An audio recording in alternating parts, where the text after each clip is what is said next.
ഈ വർഷത്തെ JEE advance, JEE main, Kerala engineering ഉൾപ്പെടെ രാജ്യത്തെ ഏറ്റവും പ്രധാനപ്പെട്ട എഞ്ചിനീയറിംഗ് എൻട്രൻസ് പരീക്ഷകളിൽ ഏറ്റവും മികച്ച സ്കോർ കരസ്ഥമാക്കിയിട്ടുള്ള ഒരു വിദ്യാർത്ഥിയാണ് നമ്മുടെ അഖിൽ. +1 +2 പഠനത്തോടൊപ്പമായിരുന്നു അഖിൽ തൻ്റെ എൻട്രൻസ് പരിശീലനവും പാലാ ബ്രില്യൻ സ്റ്റഡി സെന്ററിനോടൊപ്പം ചേർന്ന് നിന്നുകൊണ്ട് ചെയ്തിരുന്നത്. അപ്പം നമുക്ക് അവരോട് ചോദിക്കാം, എക്സാമിൻ്റെ ഒരു തയ്യാറെടുപ്പും എൻട്രൻസിനുള്ള ഒരു പ്രിപ്പറേഷനും എങ്ങനെയായിരുന്നു എന്ന് നമുക്ക് അഖിലിനോട് തന്നെ ചോദിച്ചറിയാം. മോനെ, ആദ്യം തന്നെ അഭിനന്ദനങ്ങൾ. അപ്പോൾ എന്ത് തോന്നുന്നു ഈ ഒരു അവസരത്തിൽ? അപ്പോൾ നേരത്തെ ഇങ്ങനെ ഒരു മൊമെന്റ് മനസ്സിൽ സ്വപ്നം കണ്ടിരുന്നോ? ഉണ്ടായിരുന്നു. ഈ +1 ജോയിൻ ചെയ്യുന്നതിന് മുമ്പ് തന്നെ നല്ലൊരു IIT കിട്ടണമെന്ന് വലിയൊരു സ്വപ്നം ഉണ്ടായിരുന്നു. ഈ എഞ്ചിനീയറിംഗിലേക്കുള്ള ഒരു എഞ്ചിനീയറിംഗ് മേഖലയിലേക്കുള്ള ഒരു വരവ് മോൻ എങ്ങനെയായിരുന്നു? ചെറുപ്പം മുതലേ പഠിക്കുന്ന സമയത്ത്, സ്കൂൾ പഠിക്കുന്ന സമയത്ത് അങ്ങനെ ഒരു ആഗ്രഹം എഞ്ചിനീയർ ആവണം എന്നുള്ളൊരു മോഹം ഉണ്ടായിരുന്നോ, അതോ മറ്റെന്തെങ്കിലും ഇൻസ്പിറേഷനോ എന്തെങ്കിലും കാരണങ്ങളോ ഉണ്ടായിട്ടുണ്ടോ? എനിക്ക് മാത്സ് ആയിരുന്നു ഇഷ്ടമുള്ള സബ്ജക്റ്റ്. അപ്പം അങ്ങനെ എഞ്ചിനീയറിങ്ങിലോട്ട് പോകാനുള്ള താല്പര്യമായിരുന്നു. +1 10 കഴിഞ്ഞപ്പം എഞ്ചിനീയറിംഗ് എടുക്കണം. ഓക്കെ, മാന്നാനം സ്കൂളിലായിരുന്നു പഠിച്ചത് അല്ലേ? എങ്ങനെയുണ്ടോ സ്കൂളിലെ ആ ഒരു അനുഭവങ്ങളും? എങ്ങനെയാണ് സുഹൃത്തുക്കൾ ഒത്തിരി ഉണ്ടായിട്ടുണ്ടാവുമല്ലോ? അതെ, ഫ്രണ്ട്സ് ഭയങ്കര ഹെൽപ്ഫുൾ ആയിരുന്നു. അവർ എൻ്റെ ഈ ജേർണിയിലും അവരൊരു പാർട്ടാണ്. അവർ അത്രയും സപ്പോർട്ടും എന്ത് ഡൗട്ട് ഉണ്ടെങ്കിലും ചോദിക്കായിരുന്നു. ആ ഒരു പിയർ ഗ്രൂപ്പ് മാന്നാനത്ത് വളരെ ഹെൽപ്ഫുൾ ആയിരുന്നു. പിന്നെ ടീച്ചേഴ്സും എല്ലാവരും എപ്പം മാർക്ക് കുറഞ്ഞാലും ആരും ഒന്നും പറയില്ല, സപ്പോർട്ട് ചെയ്യത്തേ ഉള്ളൂ. അങ്ങനെ മാന്നാനത്ത് വളരെ നല്ലൊരു എക്സ്പീരിയൻസ് ആയിരുന്നല്ലേ? അപ്പോൾ ഈ +1 +2 പഠനത്തോടൊപ്പം ഉള്ള എൻട്രൻസ് എന്ന് പറയുമ്പോൾ ഒരേ സമയം നിങ്ങൾക്ക് ബോർഡ് എക്സാമിന് വേണ്ടിയിട്ടുള്ള ഒരു തയ്യാറെടുപ്പുണ്ട്, അതുപോലെ തന്നെ എൻട്രൻസിന് വേണ്ടി തയ്യാറെടുക്കണം. അപ്പോൾ അത് രണ്ടും കൂടി എങ്ങനെയായിരുന്നു മുമ്പോട്ട് കൊണ്ടുപോയത്? ബോർഡ് എക്സാമിന് ഈ എൻട്രൻസിന് പ്രിപ്പയർ ചെയ്യുമ്പോൾ തന്നെ ഏകദേശം ഫിസിക്സ്, കെമിസ്ട്രി, മാത്സ് സ്കൂളിന് വേണ്ടി ആയി.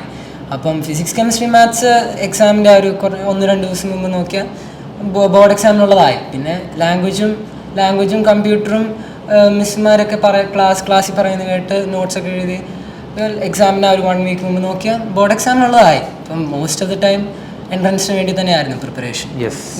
ഓക്കെ, അപ്പോൾ ഇപ്പോൾ അഡ്മിഷൻ ലഭിച്ചിരിക്കുന്നത് എവിടെയാണ്? ഇപ്പം IIT കാൺപൂരിലാണ് ഇപ്പം അഡ്മിഷൻ. IIT കാൺപൂരിൽ ഏതാണ്? മെക്കാനിക്കലാണ്. മെക്കാനിക്കലിനോട് എന്തെങ്കിലും പ്രത്യേകിച്ച് ഒരു ഇഷ്ടമുണ്ടോ? മെക്കാനിക്കലിനോട് ഇഷ്ടമുണ്ട്. അപ്പോൾ അതുകൊണ്ട് തന്നെ ആ ഒരു സ്ട്രീം തന്നെ തിരഞ്ഞെടുക്കാൻ തീരുമാനിച്ചു, അത് തന്നെ കിട്ടുകയും ചെയ്തു. അപ്പോൾ ആ ഒരു സന്തോഷത്തിലായിരിക്കും അല്ലേ? ഓക്കെ, അപ്പോൾ ഇനി പേരൻസിനോട് നമുക്ക് ചോദിക്കാം. അഖിലിൻ്റെ പേരൻറ്റ് എന്താണ് മാഡത്തിൻ്റെ പേര്? എൻ്റെ പേര് സീന. എന്താ ചെയ്യുന്നത്? ഹൗസ് വൈഫാണ്. അപ്പോൾ എന്താണ് ഈ ഒരു മൊമെന്റിൽ നിങ്ങൾക്ക് പെട്ടെന്ന് മനസ്സിലേക്ക് വരുന്നത്? ഒത്തിരി സന്തോഷം.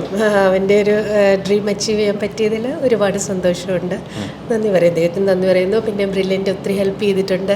അവൻ്റെ സ്റ്റഡീസ് ഒത്തിരി ഹെൽപ്ഫുള്ളായിരുന്നു ബ്രില്യൻറ്റിലെ കോച്ചിങ്ങും ഒക്കെ ആയിട്ട്. ഓക്കെ, അപ്പോൾ സാറിൻ്റെ പേരെന്താണ്? അനൂപ. എന്താണ് ചെയ്യുന്നത്? ഞാൻ IT-യിൽ HCL കമ്പനിക്ക് വേണ്ടി ജോലി ചെയ്യുന്നു അല്ലേ? അതെ. ഓക്കെ, അപ്പോൾ എങ്ങനെയായിരുന്നു നമ്മുടെ അഖിലിൻ്റെ ഈ ഒരു ബ്രില്യൻറ്റിനോടൊപ്പമുള്ള ഒരു ജേണിയിൽ സാറും അതുപോലെ തന്നെ മാഡം ഒക്കെ കൂടെ ഉണ്ടായിരുന്നല്ലോ. അപ്പോൾ എന്താണ് ഈ ഒരു മൊമെൻറ്റിൽ നിങ്ങൾക്ക് തോന്നുന്നത്? ഒത്തിരി സന്തോഷമുണ്ട്. കാര്യം IIT-യിൽ ഒരു നല്ല ഇൻസ്റ്റിറ്റ്യൂട്ടിൽ തന്നെ IIT കാൺപൂരിലാണ് കിട്ടിയിരിക്കുന്നത്. അതുകൊണ്ട് ഞങ്ങളൊക്കെ വളരെ പ്രൗഡാണ്. 2 കൊല്ലം അഖിൽ നല്ലതായിട്ട് വർക്ക് ചെയ്തായിരുന്നു. ബ്രില്യൻറ്റിൻ്റെ നല്ല സപ്പോർട്ടുണ്ടായിരുന്നു. പിന്നെ ഫ്രണ്ട്സുമായിട്ട് അവരൊത്തിരി ഹെൽപ്പ് ചെയ്തു ക്ലാരിഫൈ ചെയ്യാനൊക്കെ. അതുകൊണ്ട് എന്താണെങ്കിലും ദൈവാനുഗ്രഹത്തിൽ നല്ലൊരു ഇതിൽ തന്നെ കിട്ടി. ഞങ്ങൾ വളരെ ഹാപ്പിയാണ്. യെസ്, അപ്പോൾ അഖിലിൻ്റെ അനിയനും അനിയത്തിയും നമുക്കിപ്പോൾ ഉണ്ട്. അപ്പോൾ അവരോട് നമുക്ക് ചോദിക്കാം, ചേട്ടൻ്റെ ആ ഒരു വിജയത്തിൽ നിങ്ങൾക്ക് ഇങ്ങനെ ഒരു പ്രോഗ്രാമിലൊക്കെ വന്ന് നിന്നപ്പോൾ എന്താണ് പെട്ടെന്ന് മനസ്സിൽ വന്നത്? ഒരു മോട്ടിവേഷൻ തോന്നിയോ? പിന്നെ തോന്നി. അപ്പോൾ ഇനി ചേട്ടൻ്റെ ഒരു ഇൻസ്പിറേഷൻ ആയിരിക്കും അല്ലേ? ചേട്ടൻ പഠിക്കാനൊക്കെ ഉള്ളത് പറഞ്ഞു തരാറുണ്ടോ? ഉണ്ട്. മോൻ എത്രല്ല പഠിക്കുന്നത്? 10. എവിടെയാണ്? മാന്നാനത്ത് തന്നെയാണ്. അപ്പോൾ ചേട്ടൻ്റെ ഒരു പാത പിന്തുടരാനുള്ള ആഗ്രഹമാണോ മനസ്സിലുള്ളത്? തീരുമാനിച്ചിട്ടില്ല അല്ലേ? എഞ്ചിനീയറിംഗ് വേണം, മെഡിക്കൽ വേണം എന്നുള്ള തീരുമാനമായിട്ടില്ല? ഇല്ല. ഓക്കെ, അപ്പോൾ അതെന്തായാലും മുമ്പോട്ട് പോട്ടെ. മോളുടെ പേര്? അമേയ. എത്ര ക്ലാസ്സിലാണ് പഠിക്കുന്നത്? ഞാനിപ്പോൾ 8th. ഓക്കെ, മോൾക്ക് എന്താണ് തോന്നുന്നത്? ഒരു ഇൻസ്പിറേഷൻ അല്ലേ ചേട്ടൻ? ഓക്കെ, അപ്പോൾ എന്താണ് മോൾക്ക് മനസ്സിൽ ഉള്ളത്?